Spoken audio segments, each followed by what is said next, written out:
राहुल गांधींच्या विरोधात भारतीय जनता पक्षाने राज्यभरात आंदोलन केलं। आरक्षणाच्या विरोधी वक्तव्यामुळे भाजप आक्रमक झाली आहे। भाजपकडून काँग्रेस हटाव आरक्षण बचावचा नारा देण्यात आलेला आहे।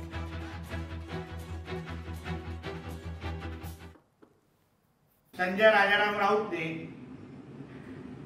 मोठा आरक्षणाबाबतीमध्ये राहुल गांधींचं वक्तव्य मोडून तोडून दाखवलं।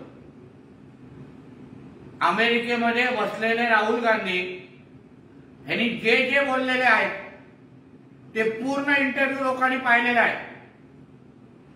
म्हणून उगाच जिथून आता ह्याला पॅकेज येतं तिथून आपल्या नवीन बापाला संरक्षण देण्यापेक्षा ह्यांनी स्वीकारावं की काँग्रेस आणि महाविकास आघाडी हे सत्तेमध्ये आल्या आरक्षण संपून टाकणार आणि हे सत्य आता कोणीही पुसू शकत नाही। राहुल गांधी आणि काँग्रेसचा त्रिवार निषेध आम्ही या ठिकाणी करतो। आमचा सवाल आहे, राहुल गांधी यांच्या ओठामध्ये त्यांच्या पोटातली भूमिका का आली? सर्वसामान्य आमच्या समाजातील संवैधानिक आरक्षण मोडीत काढण्याचा राहुल गांधी यांचा मानस देशाने स्पष्ट मागितलाय आणि तो बघितलाय।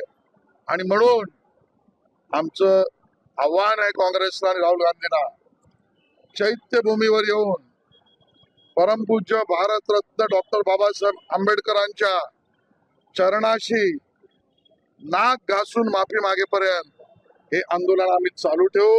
आज त्यांच्या मनातलं, त्यांच्या पोटातलं ओठात आलेलं आहे।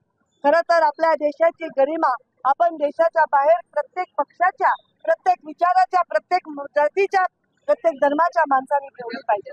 पण आपल्या देशाची गरिमा कमी करण्याचं काम त्यांनी त्या इंटरनेटमध्ये केलेलं आहे। हे आंदोलन प्रत्येकाच्या जनामनात, गल्लीबोळात सदैव चालू राहणार आहे जोपर्यंत काँग्रेसचे नेते राहुल गांधी स्पष्टता करत नाहीत आणि संविधानाच्या त्यांनी जो अवमान केला आणि त्यांनी आरक्षण रद्द करण्याची जी भाषा बोलली, त्या आरक्षण ज्यांना आज मिळालेलं आहे त्या वंचितांच्या बद्दल क्षमा प्राप्ती मागत नाही तोपर्यंत हे आमचं आंदोलन चालू राहणार आहे। लोकशाही मराठी ऐका, पहा, जागरूक रहा।